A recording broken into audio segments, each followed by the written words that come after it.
friends, Krista here. Thanks for stopping by Books and Jams. Today I'm going to talk about the books that I hope to read in the month of February. I always get so excited about planning out my TBR each month, and this is no exception. The problem is I already filmed this video a couple days ago and had to redo it because I totally forgot about the Booktube Prize. And then the long list for the Booktube Prize was announced, and I was like, oh yeah, I get to read some of those. Yay! We'll talk about those in a moment, but first of all, I'm going to talk about the 4 books that I'm carrying over from January. Today is the last day of January, and the chances are very slim that I will finish any of these today.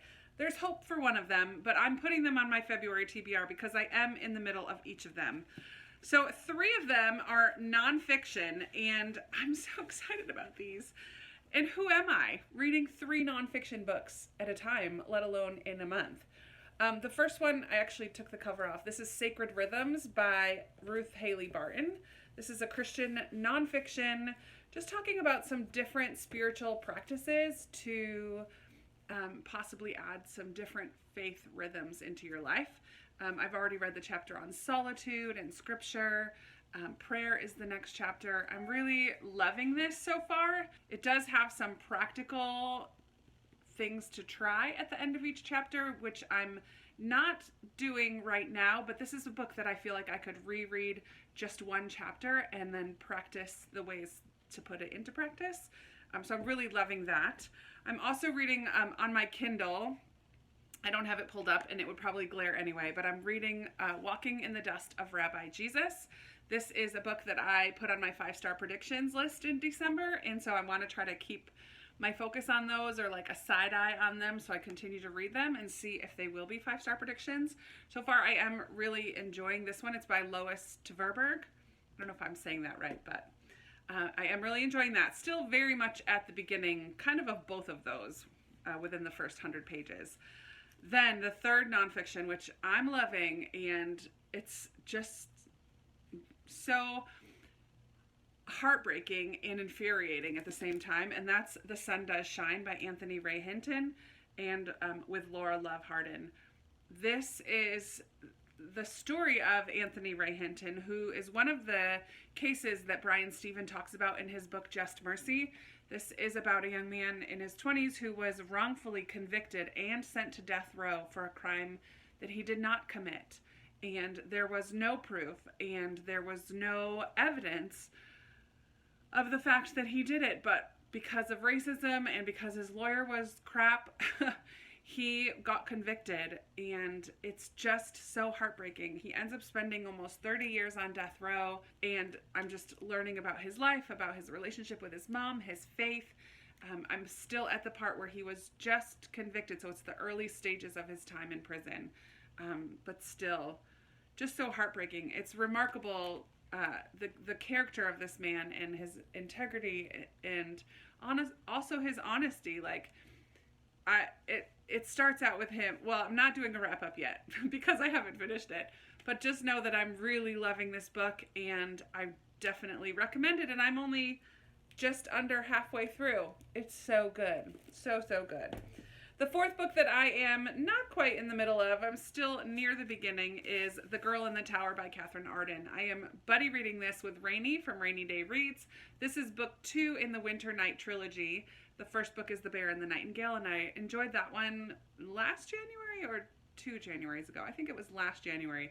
So it's about time that I continue on with the series. I'm loving reading this with Rainy. We're kind of taking it a little bit slow. But we wanted to get started before February because both of us have massive February TBRs. So we got a little jump start on this February buddy read. I am enjoying this so far, so I will definitely be continuing this and finish it early February. So those are the 4 books that I'm carrying over from January, but now let's talk about the other books that I want to read in the month of February. The first one is my choice for my Goodreads read-along, Books and Jams read-along on Goodreads, and this month we're going to be reading How to Walk Away by Catherine Center. This is a contemporary romance, but I think it has a lot of depth to it and a lot of heart, and I think it's going to make me cry. I feel like I've heard that from some people. It's about this woman, I don't remember her name, Margaret Jacobson. She's kind of at this really high point in her life. Her job's going well. She's about to get married to the love of her life. And then something happens, some kind of tragedy happens, and her world is rocked, and she has to walk away and learn how to cope with this new reality that she's living in. It says it's a masterpiece of a novel that is both hopeful and hilarious, truthful and wise, tender and brave.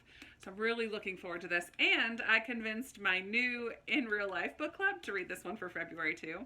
It's always a win when I can convince my book club to read a book that I'm already planning on reading. So I'm excited to read this for both of those groups this month. Also, for Lord of the Read-Along, we will be starting The Fellowship of the Ring by J.R.R. Tolkien. This is the first in the Lord of the Rings trilogy, which I know is all kind of one book, but I'm excited for this one. We're spreading this out over February and March. I actually need to tab it out so that I can post up the discussion threads on Goodreads. There is a Goodreads group for this discussion as well.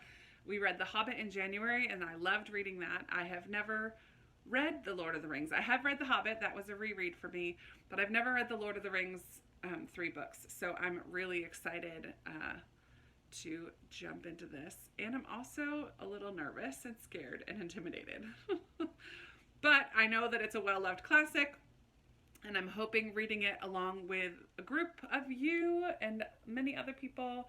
I'm hoping reading it with a group will help motivate me and help me get through some of the maybe more descriptive parts. I won't say boring, but I'll say the more descriptive parts that I'm sure are in here.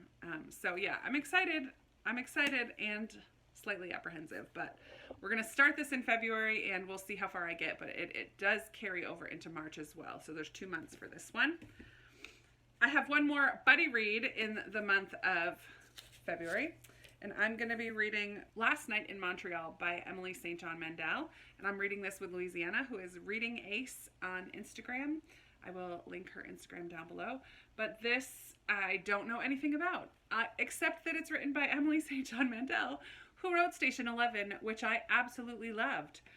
That was post-apocalyptic. I don't think this one is. In this one, we follow Lilia Albert. When she was a child, her father appeared on the doorstep of her mother's house and took her away.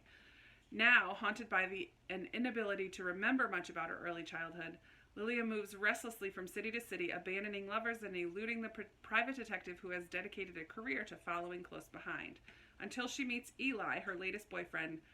When Lilia goes out for a paper and fails to return to their Brooklyn apartment, he follows her to Montreal, not knowing whether he wants to disappear too or help her find her way home. But what he discovers is a deeper mystery, one that will set past and present spinning towards collision. It does sound really good. I'm excited to read this one. I'm excited to buddy read with Louisiana. We've never done a buddy read before. So, Louisiana. I keep saying that wrong. Louisiana. I'm sorry. Reading Ace. So, I'm excited to do this. Read this one. Read another from Emily St. John Mandel. See if I like her as much in her other works as I did in Station 11. Next, I have 2 books. I'm doing a TBR Unhaul project in 2020, and I'm looking back at the last couple years, well, really 2017 and 2018, looking at my TBRs from each month of those years and seeing if there's any books that I haven't yet read or unhauled. If I do have any that I haven't read or unhauled yet, I have to either read them in the month or unhaul them. So I have 2 that were on my TBRs from 2017 and 2018. In 2017, I had The Unlikely Pilgrimage of Harold Fry. This is by Rachel Joyce. This was recommended to me by Read, Create, Repeat, Maria from Read, Create, Repeat. I've heard about this book and about Rachel Joyce so much since then, and yet still haven't picked anything by her up. So I'm really looking forward to reading this one. It's about this older gentleman. He goes on a journey. He's kind of seems like a little bit of a cranky old man. He has a fraught relationship with his wife, never seems to do anything right in her eyes. One day he gets a letter from a woman that he hasn't spoken with or heard from in, I think, 20 years or so, this woman is now in hospice. And so he takes this journey to go see her, I believe. I don't know much more than that, but I'm really excited to read this and to try out Rachel Joyce for the first time. So hopefully this is one that gets read in February, or else I have to unhaul it. The other one that was on a TBR in 2018 is The Last Letter from Your Lover, and this is by Jojo Moyes. And this one has a dual timeline. We follow in 1960 Jennifer Sterling, who wakes up in the hospital and doesn't remember anything, except that she has a love letter that's just signed B. And then in 2003, we follow a journalist who stumbles upon this old letter as well and tries to find out what happened to this couple. So this one is a bit of a historical fiction, but also I feel like it fits in with February because it's about love and love letters, and I am excited to give this one a go. We'll see how it goes. The next book on my list is for some historical fiction readathons that are happening in February. Originally on my TBR, I made a whole pile of books to read for Historathon and the Historical Fictionathon, both of which happen in February. I no longer am prioritizing these readathons. However, I am going to read Fountains of Silence by Ruta Sepetys. I'm reading this with Sarah from Sarah's Nightstand and Amanda from The Curly Reader, who are hosting Historathon, and this is the group read for Historathon. I will link both of those readathons and the hosts and the announcement videos and all of that stuff down below. I'm hoping to read a few other books from both readathons. Some, like this, will qualify for some of the categories, and hopefully some of the Booktube Prize books will qualify as well. And I know this one qualifies for more than one prompt. So I'm now not prioritizing reading all of the books for all of the prompts, just because there's no possible way I can make that happen in February. But I will be reading this one. This takes place during the Spanish Civil War. I believe it also has some romance in there, and it is a YA historical fiction, and I absolutely have loved the other books by Ruta Sepetys that I've read, so I'm really excited to read this other one. It is quite a chunker. However, I've heard from some other people that it reads really quickly, so I'm looking forward to this. And finally on my list, I have 6 books that I have to read for the Booktube Prize. I am judging fiction. This year, the Booktube Prize has both fiction and nonfiction, and the long list was announced last Sunday for the 48 books that are on the nonfiction list and the 48 books that are on the fiction long list. So I have been assigned to Fiction Group D, and these are the 6 books that I will be reading during February and March. You will not hear about them in my wrap-ups. I will not be posting ratings on Goodreads until the round is over and the books have been, the next list of books has been announced, which ones move forward in the prize contest type of thing. So, but these are the 6 that I'm going to be reading and ranking and putting in my thoughts about. I only owned one of them, and I had only heard of 3 of them, so 3 of them are totally new to me. But here are the books with very little descriptions. This is Ta-Nehisi Coates. He wrote The Water Dancer. This was my book of the month pick a couple months ago. I've not yet read it, but I believe this deals with slavery in America. And I think there's also a little bit of magical realism element to this, if I'm correct. I could be wrong about that. Another book that I was familiar with is Jacqueline Woodson's Red at the Bone, and I loved her middle grade memoir, Brown Girl Dreaming, and so I'm really excited to read something else from her. This is a tiny little book. It's like short and it's very little. So I'm kind of excited that in all the other books that I have to read that there's one that's really short. I don't really know anything about this one, and I guess we'll have to just see.